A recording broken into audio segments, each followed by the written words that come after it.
Friend, Shabbat Shalom to everyone again, and I thank you for the honor of speaking with you this evening.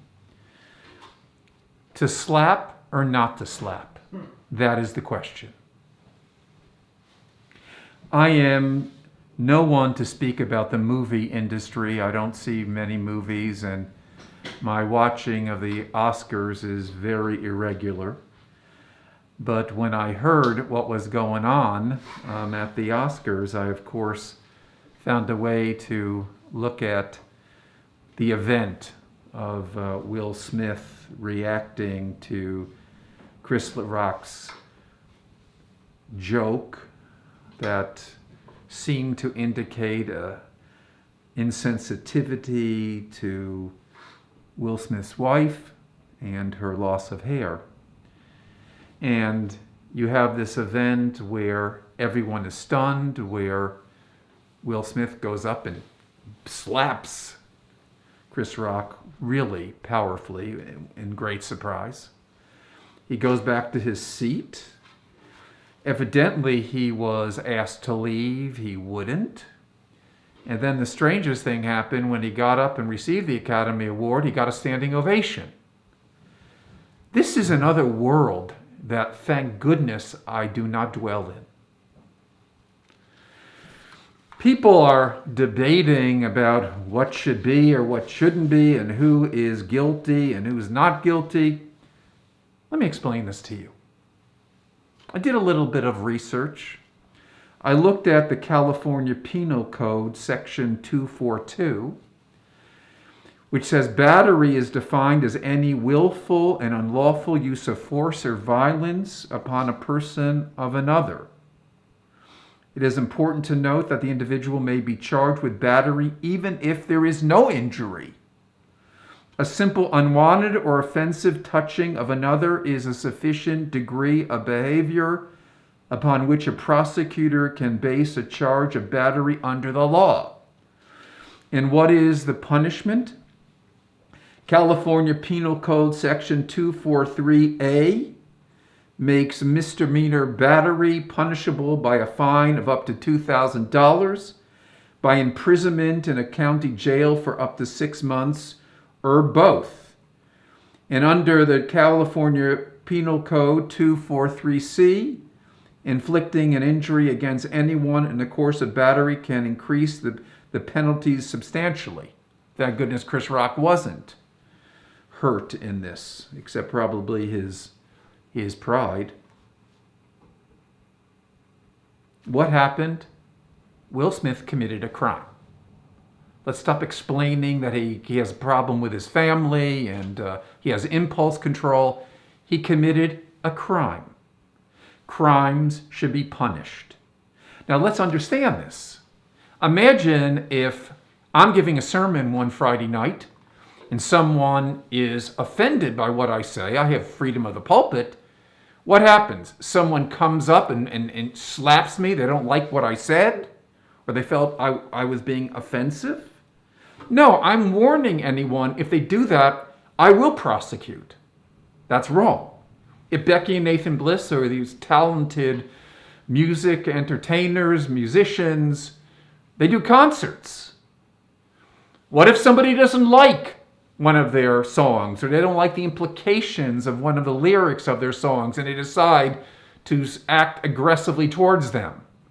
Do any of us who speak publicly or entertain publicly have to now worry? The only response to Will Smith, in my opinion, is a $2,000 fine and 6 months in jail, and nothing will happen like that again. And anything less is giving him a sense of privilege that he does not deserve. But let's make it even simpler. I said to myself, what happens if someone slaps someone in high school, the Shawnee Mission School District?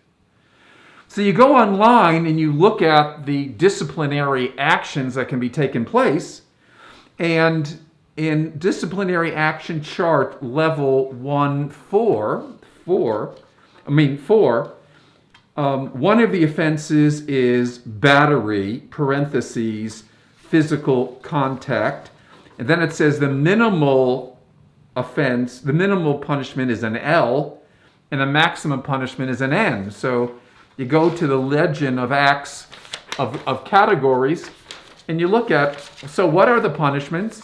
The short-term punishment is the student is removed from the school, campus, and activities and placed under the supervision and responsibility of a parent or guardian. Maybe in Will Smith's case, it'd be his agent. Or expulsion, number N, the student is referred to the suspension expulsion committee for a formal hearing to determine possible expulsion not to exceed 1 year. So you commit battery in a local school district and you can be thrown out of school, but Will Smith gets a standing ovation after he slaps a comedian. There's something doesn't make sense there, friends, and it scares me. It scares me about the whole worldview of the Oscars. Let me give you what really offends me. I started thinking about the Oscars and what they're about, and everyone being so self-congratulatory about themselves and about what they've accomplished and taking themselves so incredibly seriously. I was thinking to myself, well, okay, Will Smith is a very wealthy man. I researched to find out that he is worth $350 million. And then I researched how much money did he and his wife give to charity last year. And he gave away $1.3 million, which seems like a lot, but I know how to do percentages. You take 1.3 and divide it by 350. He gave less than 1.3% of his income to charity last year. That is a shanda. His wealth, and if you go on his website, it has all kinds of pictures of him holding children or whatever. $1.3 million a year when he's worth $350 million? That's an outrage to me. And then I checked to see what is the hunger level in Los Angeles County. And it turns out that Los Angeles County is home to one of the largest populations of a county in the nation. And it goes on to say that 1 in 5 of people in Los Angeles County face food insecurity. 1.3, imagine the wealth that exists in Los Angeles County. Let me go on to the strange world of the Academy Awards, of the Oscars. I find it so incredibly demeaning to women that they have that red carpet experience where everyone is wearing their dresses and being interviewed, and they say, "What are you wearing?" and all this. So I did research on this, like I've done for this message this evening, and I was thinking, so what do these dresses cost?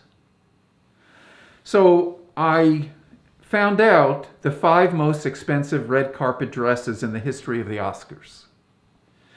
Jennifer Lawrence's dress in 2013 Oscar. It was the most expensive wardrobe on the Oscar red carpet. She won the Academy Award that year, I believe, and she was wearing a $4 million Christian Dior dress. Nicole Kidman's dress for the 1997 Oscars. In 1997, Nicole Kidman walked the red carpet in a dress that was valued at $2 million. Cate Blanchett dress for the 2007 Oscars, it was $200,000. Kate Winslet's dress in 2007 Oscars was $100,000. I mean, it goes on and on and on. And here's the craziest thing. When you research it, you wear the dress, you're paid to wear the dress because the designers want to be associated with your image, and then you get to keep the dress. There's something bizarre about the moral universe that we are inhabiting at the Oscars. Now, friends, I raise all of this because I think this is a lesson.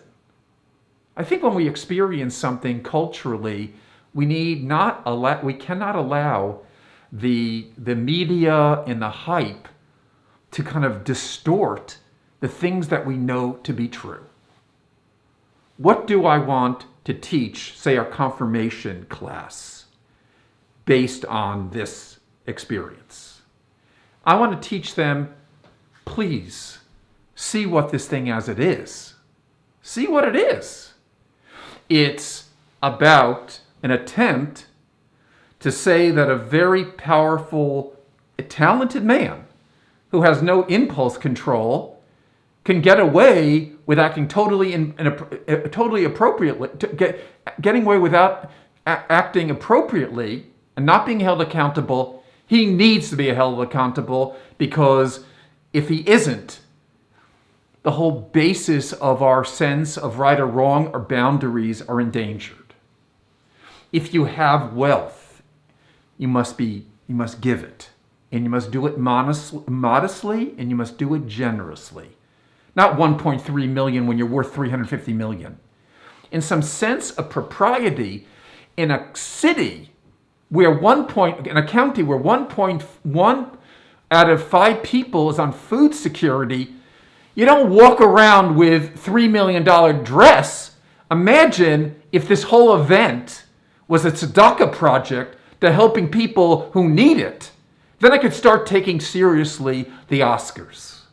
Because I think the Oscars represents things that are bad about our country, about superficiality, about selfishness, about a lack of respect for the law.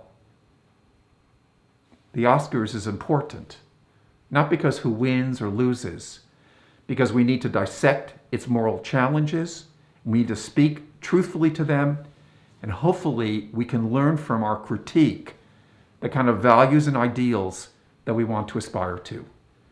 I don't really want to be associated with the Oscars in any way. I think watching them is becoming a co-conspirator in the moral problems of the Oscars. We can do better as a nation. And it's so sad that Hollywood and the Oscar represents such creativity in our country. What we are able to do in our country is amazing in terms of Hollywood and movies and television and streaming. But if it doesn't have a moral core, if it doesn't serve some higher purpose except self-grandiosity, it's something that we need to re-examine. Shabbat Shalom.